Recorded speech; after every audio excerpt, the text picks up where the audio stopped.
Saudi billionaire Prince Al-Walid bin Talal in 2014.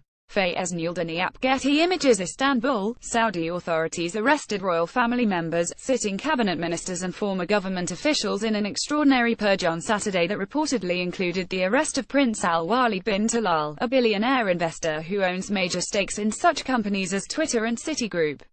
Saudi officials and media outlets framed the detentions as stemming from an urgent new drive to root out graft in the kingdom. But it also appeared part of an ongoing effort by the country's ambitious and brash Crown Prince, Mohammed bin Salman, to consolidate power by eliminating rivals or critics in the event that his father, King Salman, soon abdicates the throne. News of the arrests was announced by the state news agency and the Saudi-owned Al Arabiya news channel, which said in a report late Saturday that 11 princes, 4 current ministers as well as tens of former ministers had been arrested on the orders of Prince Mohammed, who was appointed by his father Saturday as the head of a new anti-corruption committee. The announcements carried few names, but a senior Saudi official, speaking on the condition of anonymity to the Reuters news agency, said Al-Walid was among those detained. The reasons for his arrest were not immediately clear. The prince, who is the founder of the business conglomerate Kingdom Holding and one of the world's most prominent investors, had been supportive, at least publicly, of the current Saudi leadership, as well as its controversial intervention in Yemeni's civil war. The detentions came at a time of unprecedented political, social and economic upheaval in Saudi Arabia, an absolute monarchy that has quickly become one of the Trump administration's closest Middle East allies. President Trump and Salman spoke by telephone Saturday, but a White House summary of the call made no mention of the arrests. Saudi Crown Prince Mohammed bin Salman attends the Future Investment Initiative conference in Riyadh on October 24, 2017. Getty Images Saudi leaders have embarked on a widely publicized drive to modernize the country, including by relaxing social restrictions in the ultra-conservative kingdom and liberalizing its oil-dependent economy. Last week in Riyadh, the Saudi capital, a lavish conference that was intended to encourage international investment featured robots as well as planned, futuristic megaprojects.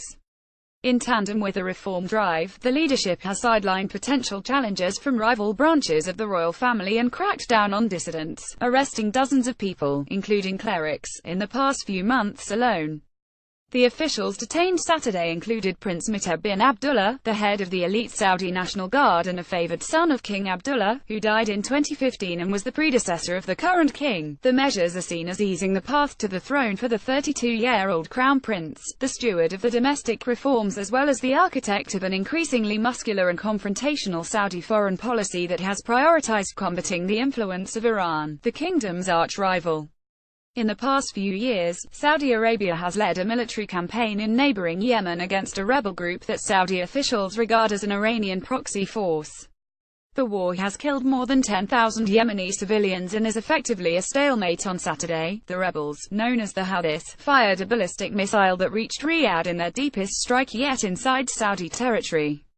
Saudi Arabia has also led a group of Arab states in a boycott of Qatar, a neighboring Persian Gulf country, in a rift that has sharply divided the Trump administration's closest Arab allies. A royal decree, carried Saturday on the website of the Saudi state news agency, said the Crown Prince would lead a newly formed committee that had been granted broad powers to root out public corruption, including the ability to issue arrest warrants, impose travel bans and freeze bank accounts.